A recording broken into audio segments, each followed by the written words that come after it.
السلام علیکم۔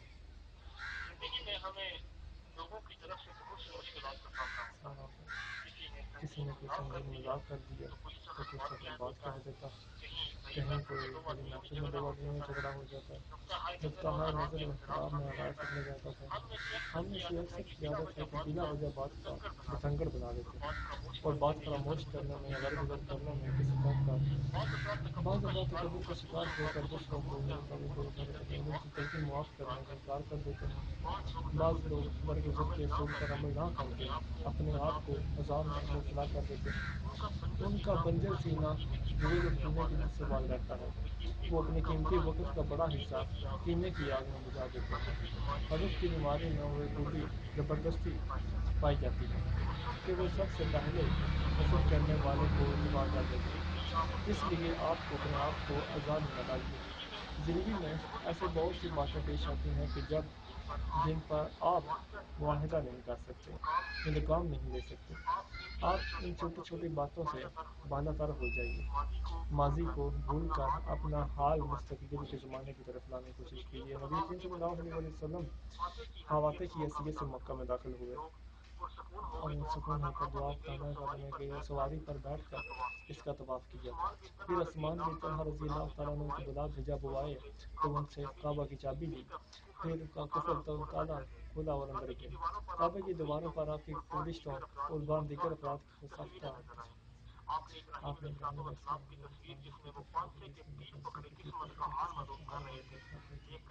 دیکھ کر کہا تو بھائی لیکن انہیں ہمارے شمار سے قرآن سے کتیرا سے ان قسمت کا حال بدل کرنے والا بنا دیا۔ ابراہیم علیہ السلام کی طرف آج کی طرف سے کیا واسطہ ہے؟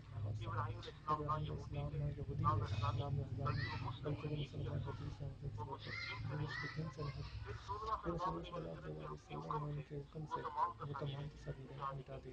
آپ کو کعبے میں تکری کا کبوتر ملا جسے آپ نے اپنے ہاتھ سے توڑ کر پھینک دیا۔ پھر آپ کعبے کے دروازے پر کھڑے ہوئے تمام مسلمانوں کے نکاح پر بشرط محترمہ کو قرآن کی طرف دیکھ رہے تھے۔ اس کے بعد آپ نے کعبہ میں دوڑ دوڑ کر نماز ادا کی اور 4 منٹ کی لگاتار کنواں چھانکا، پانی مانگا اور پیا اور اسے زندگی بلکہ آپ سے وضو کے پانی پر ٹوٹ پڑے۔ مشرکین یہ دیکھ کر حیران ہوئے اور کہنے لگے کہ ہم نے آج تک کسی بادشاہ کی اس کی رعایا کے لیے محبت نہیں دیکھی۔ پھر آپ صلی اللہ علیہ وسلم قومی خاتون کی طرف آئے جو کعبہ سے زیادہ بتا دیا۔ پھر کعبہ میں کھڑے ہوئے اور لوگوں پر نظر ڈالی۔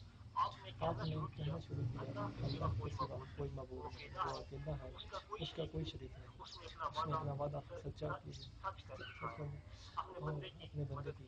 اس نے تنہا لشکروں کو شکست دی۔ سن لو، ہر مقصد ہوں یا مال جس کا دعویٰ کیا جائے میرے ان دونوں قدموں کے ہی نیچے رکھا ہے، سوائے بیت اللہ کی صداقت دیکھبھال اور حاجیوں کی صداقت نکلانے پانی۔ پھر آپ صلی اللہ علیہ وسلم نے بات چھوڑے ہوئے جماعت بیان کرتے ہوئے کہا کہ غور سے سنو، قتل خطا یا کوڑے یا کڑے یا گندی وہ شعبہ نعمت ہے جس میں 100 اونٹوں کی دیت مقررہ ہے، جس میں 40 اعضاء ہوتے ہیں۔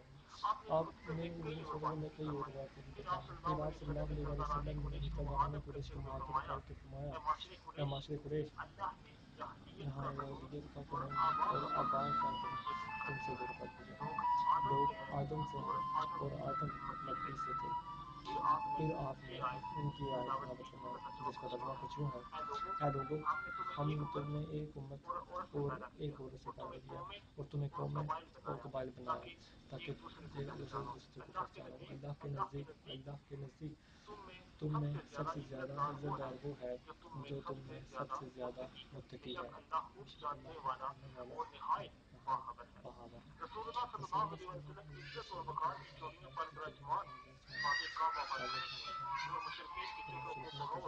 رہے تھے جو انتہائی ذلت کے عالم میں سر جھکائے ہوئے تھے۔ یہ وہی جگہ تھی جہاں انہیں رسول کریم صلی اللہ علیہ وسلم کو جھٹلایا اور آپ یہ حالت تھی۔ انہوں نے رسول کریم صلی اللہ علیہ وسلم کے سر پر سجدے کی حالت میں ہی گندگی ڈالی۔ آج اسی نبی کے روبرو قریش شکست کھڑے تھے۔ اور نبی علیہ وسلم دریافت فرمایا، اے معاشر قریش، بتاؤ میں تمہارے ساتھ کیا سلوک کرنے والا ہوں؟ قریش مکہ نے جلدی سے بدل کر کہا، آپ ہمارے ساتھ اچھا سلوک کریں گے۔ آپ اوہے کریم یعنی اچھا بھائی اور ابن اوہے کریم ہیں۔ تعجب ہے انہوں نے اس ابو کریم کے جب جھوٹ کیا تھا، کیا وہ جھوٹ کہہ چکے تھے؟ مردمان اور ساحر و کاہر کے رویے میں وہ کیا تھے؟ یہ اوہے کریم تھے جو اس کا وارث کوئی تھے نہیں تھا، تو پھر تم لوگوں نے ان سے جنگ کیوں کی؟ کمزور مسلمانوں کو جو تم نے مبتلائی کے ساتھ کیے رکھا تھا، اس کا کیا جواب دیا؟ جو بزرگ کھڑے ہیں جن کے پشت پارے بزرگوں کے نشان آج بھی موجود ہیں، وہ سامنے ایک بزرگ کا درخت ہے جس کے پتے اسمیہ میرے رشتے کے دو بیٹے تھے، ان کا بیٹا عمران اس ظلم کا عین شاہد ہے۔ تم نے نبی کریم صلی اللہ علیہ وسلم اور کمزور مسلمانوں پر شبی ابی طالب میں 3 سال تک مبوس رکھا، حتیٰ کہ انہیں بھوک کی شدت میں درختوں کے پتے کھانے کے بعد گزارا کرنا پڑا۔ اس ظلم کی بابت میں تمہارا کیا خیال ہے؟ میں نے منہ بچوں کی بدلتے رہے اور میرے رسول بھرتے رہے، جہاں تک تم لوگوں میں رحم نہ آیا۔ تمہیں نہ کسی امرہ عورت کا خیال آیا اور نہ دل کی لانے والی کا، مگر عہد کے میدان میں تم نے نبی کریم صلی اللہ علیہ وسلم کو باخبر کیا، حتیٰ میرا دل میں خون سے اطراف لشکر کی طرح لگ گیا۔ یہ وہی کریم ہے۔ نبی کریم صلی اللہ علیہ وسلم عمرے کے لیے آئے، لیکن تم نے روک دیا، وہ حدیبیہ میں بیٹھے رہے۔ نبی کریم صلی اللہ علیہ وسلم کے جب ابو طالب نے جنازے سے مرد کا اسلام لانے سے روک دیا تھا، کیا حال میں لمبے دس جو مسلمانوں کے دلوں میں کیسے پیدا ہو گئے تھے؟ رسول اللہ صلی اللہ علیہ وسلم چاہتے تو قریش مکہ کو سخت ترین سزائیں دے سکتے تھے، لیکن آپ نے کینوں اور نفرتوں کی فصل جڑ سے اکھاڑ کر تاریخ ساز ہونا کہا تھا۔ آپ نے فرمایا، اذهبوا فانتم الطلقاء، جاؤ تم آزاد ہو۔ قریش کی خوشی کا کوئی ٹھکانا نہیں تھا۔ وہ جب جنگ سے واپس لوٹے تو انہیں معلوم ہوا کہ نبی کریم صلی اللہ علیہ وسلم نے معافی کر دی، انہیں یقین نہیں آیا۔ پھر آپ نے کعبہ کی دیواریں بلائیں، ان سے فاطمہ کو ان کے خطبہ سے پوچھا، اس کی نشانی بھی معلوم کیا تو وہ حضرت محمد صلی اللہ علیہ وسلم اپنے مبارک ہاتھوں اور پتھروں پر اشارہ لے جاتے ہیں اور ان سے حق آ گیا اور باطل اختتام نہ ہوگا، حق آ گیا اور باطل اختتام نہ ہوگا۔ قریش کے چند لشکر جب کہ تاریخ کے دوران سیاح تھے، نبی کریم صلی اللہ علیہ وسلم کے اپنے اصحاب بھی مکہ آنے سے پہلے ہی بھاگ گئے تھے۔ ان میں سے ایک کافر صفوان بن امیہ جو مکہ سے بھاگا اور یاب کہا جائے، آخر وہ جدہ چلا گیا تاکہ جہاں سے آنے والی طرف سے یمن کو پہنچے۔ جب کہ رسول صلی اللہ علیہ وسلم کا قوت نظر دیکھا تو وہ امیر بن ملحان رضی اللہ تعالیٰ عنہ کو آپ کے پاس آئے اور عرض کیا، یا نبی اللہ، صفوان بن امیہ اپنی قوم کا سردار ہے، تاکہ اپنے آپ کو سمندر میں ڈال دے، اللہ آپ پر رحم کرے۔ اسے امان کیجیے۔ رسول اللہ صلی اللہ علیہ وسلم نے اشارے سے فرمایا، اسے امان۔ عمر نے فرمایا کہ میں نے نبی کریم صلی اللہ علیہ وسلم کے امان کی ایک نشانی دیکھی۔ آپ نے انہیں وہ نامہ دیا جسے پڑھنے کے بعد آپ نے داخل کیا تاکہ صفوان بن محرز نبی علیہ السلام کی کی سچائی کا اطمینان پائے۔ عمر رضی اللہ تعالیٰ عنہ کی مہربانی کا مطلب سلمان جو سمندری سطح کی لہر کے درمیان تھے۔ عمیر نے کہا، سردار، تم پر میرے ماں باپ کی رات اپنی جان اپنے ماں باپ سے بڑے بڑے سوالات سے جان ڈالو۔ میں رسول اللہ صلی اللہ علیہ وسلم کی طرف سے تمہارے لیے امان کا پیغام لایا ہوں۔ صفوان بولا، تمہارا ستیہ ناش ہو، مجھ سے دور ہو جاؤ، تم جھوٹ بول رہے ہو۔ اس نے مسلمانوں پر جو ظلم ڈھائے ان کے انجام سے وہ واقف تھا۔ عمیر رضی اللہ تعالیٰ عنہ نے پھر کہا، صفوان، تم پر میرے بابا قربان، اللہ کے اصول سب سے نیکوکار، سب سے بردبار اور سب سے اچھے ہیں وہ تمہارے وہ بھتیجے ہیں، ان کی عزت تمہاری عزت ہے، ان کا شرف تمہارا شرف ہے، ان کی بادشاہی تمہاری بادشاہی ہے۔ مجھے ان سے ملنے والے ہوتے ہیں۔ عمر رضی اللہ تعالیٰ عنہ نے کہا، وہ اس سے زیادہ مہربان عمر بن زحشن اس پر صفوان رضی اللہ تعالیٰ کے ساتھ ہوئے. وہ مکہ پہنچے, صفوان کو لکھے, رسول کریم صلی اللہ علیہ وسلم کی خدمت میں حاضر ہوئے. صفوان نے کہا, یہ کہتا ہے کہ آپ نے مجھے امان دی ہے. آپ صلی اللہ علیہ وسلم نے فرمایا کہ انہوں نے سچ کہا ہے. صفوان کہنے لگا, جہاں تک میرا اسلام لانے کا تعلق ہے, آپ مجھے 2 ماہ کی مہلت دیں. رسول اللہ صلی اللہ علیہ وسلم نے جواب دیا, آپ کو 4 ماہ کی مہلت دی جاتی ہے. چند دن بعد صفوان بن امیہ مسلمان ہو گیا.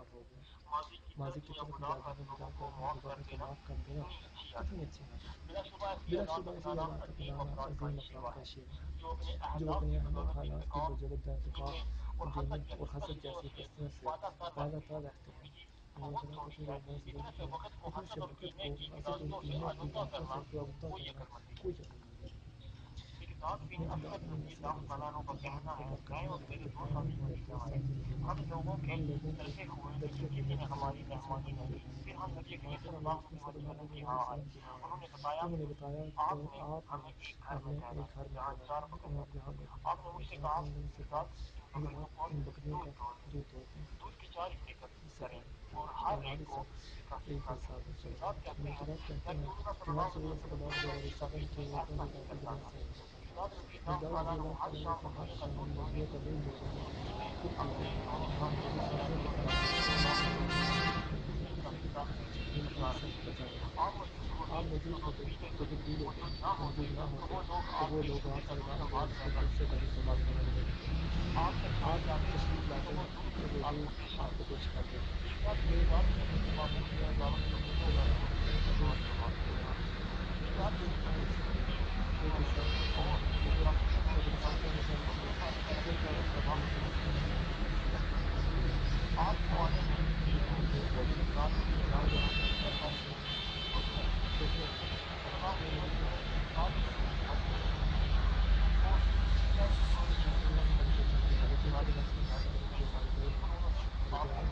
دیا ہوگا, کیونکہ ضرورت پہنچانا بھی لے آئے. یہ کہ دل میں بار بار یہی خیال رکھتے ہیں. پھر آخر انہوں نے اٹھ کر دودھ پی لیا. نبی کریم صلی اللہ علیہ وسلم کے لیے کچھ نہ بچا. مقداد رضی اللہ عنہ کہتے ہیں کہ جب میرے پیٹ میں دم کا داخل ہوا اور میں قرار پا گیا تو مجھے اپنے کیے پر سخت پشیمانی ہوئی. میں نے کہا, ابھی مقداد نبی کریم صلی اللہ علیہ وسلم آئیں گے اور آپ کو نہیں ہوگی. جب کہ آپ کو کچھ نہ ملے گا تو آپ میرے لیے بددعا بولیں گے. یہ سوچ کر ہمارے غم کے میں منہ پر کپڑا ڈال کر لیٹا. رات کے دوسرے حصے میں نبی کریم صلی اللہ علیہ وسلم تشریف لائے. آپ نے اتنی آواز سے سلام کیا کہ بیدار سن لے اور سویا ہوا نہ جاگے. مقداد رضی اللہ تعالیٰ فیصلے میں لیٹے ہوئے, آپ وزیر نے آپ کی طرف دیکھا, برتن کی طرف اٹھا کر دیکھا تو وہ خالی تھا. اس پر آپ نے اپنے سامان کی طرف نظر اٹھائی. مقداد بہت برا بن گئے اور دل ہی دل میں کہنے لگے, اب اللہ کے رسول نے میری بد دعا کر دی. وہ کہاں لگا کر سونے لگے. رسول اللہ صلی اللہ علیہ وسلم نے دعا کی, اے اللہ جو مجھے کھلائے تو اسے کھلا, جو مجھے کھلائے تو اسے کھلا. مقداد رضی اللہ تعالیٰ نے یہ بات سن کر کہا کہ میں رسول اللہ صلی اللہ علیہ وسلم کی دعا کا مصداق بنوں گا. یہ کہہ کر وہ اٹھے, ہاتھ دھو گئے اور بکریوں کی تاکہ بکریاں ذبح کر دیں. نبی کریم صلی اللہ علیہ وسلم نے سب سے موٹی تعظیم کی کہ ہاتھ دھو کر ان بکریوں کو گوشت دیا. بکریوں نے ان کا ہاتھ کسی بکری کے تن پر پڑا تو وہ دل سے بھرا ہوا ہو گیا. انہوں نے دوسری بکری کا تن چھو کر وہ بھی عرض کیا, یہ کون ہے؟ سب گواہ ہیں. سب گواہ ہیں. سب نے پوچھا, انہوں نے کہا, اے کپتان, بہت سارا دودھ بہا ہے, برتن کا بگا بھر گیا ہے. تو وہ اسے نبی کریم صلی اللہ علیہ وسلم کی تشریف سے کہا, اور اللہ کے رسول نے خاموشی کی. رسول اللہ صلی اللہ علیہ وسلم نے الحمد للہ فرمایا کہ مقداد, آج آپ لوگوں نے دودھ نہ پیا. مقداد رضی اللہ تعالیٰ نے کہا, اللہ کے رسول صلی اللہ علیہ وسلم نے خاموشی کی. رسول اللہ صلی اللہ علیہ مقداد رضی اللہ تعالیٰ نے کہا, آپ لوگوں نے دودھ پیا. مقداد رضی اللہ صلی اللہ رسول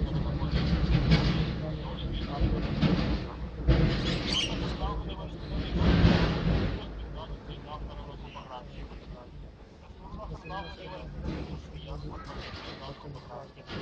مقداد رضی اللہ تعالیٰ نے اللہ کے رسول اور پی تھی. آپ نے پھر پیا اور برتن مقداد نے اٹھا لیا اور نوش کیا اللہ کے رسول.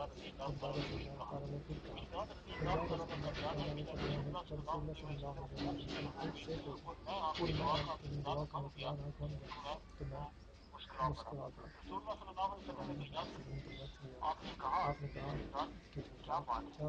میں نے کہا اللہ کے رسول، مقدار رضی اللہ تعالیٰ کہ اے اللہ کے رسول آپ لیٹ تھے، مجھے بھوک لگی تھی، میں نے دل میں کہا کہ آپ صلی اللہ علیہ وسلم کے ساتھ کے کسی گھر کھانا کھا لیا ہوگا۔ یہ کہہ کر مقدار رضی اللہ تعالیٰ عنہ کو رسول کریم صلی اللہ علیہ وسلم کی ساری باتیں سن گئی۔ رسول اللہ صلی اللہ علیہ وسلم کو اس بات کا اندازہ تعجب ہوا کہ بھوک کی پتنگ دوبارہ اتنی جلدی کیسے دل سے بھر گئی۔ آپ صلی اللہ علیہ وسلم نے فرمایا کہ یہ صرف اللہ کی رحمت کا کرشمہ ہے۔ آپ نے مجھے پہلے کیوں نہیں بتایا کہ ہم آپ کو ذرا سچ میں کبھی ان کو بھی بیدار کر لیتے، وہ دن نہ کرتے میں جاگتا تھا۔ مقدار رضی اللہ تعالیٰ نے کہا اس ذات کی قسم جس نے آپ کو حق کے ساتھ بھیجا، رحمت کی برکت میں رات حاصل کی ہوئی تو مجھے پرواہ نہیں کہ کوئی اسے حاصل کر پاتا ہے یا نہیں۔ دیکھیے زندگی کچھ دو کا نام ہے، اور آپ کا دینا آپ کے لینے سے ہمیشہ زیادہ ہونا چاہیے۔ بہت شکریہ۔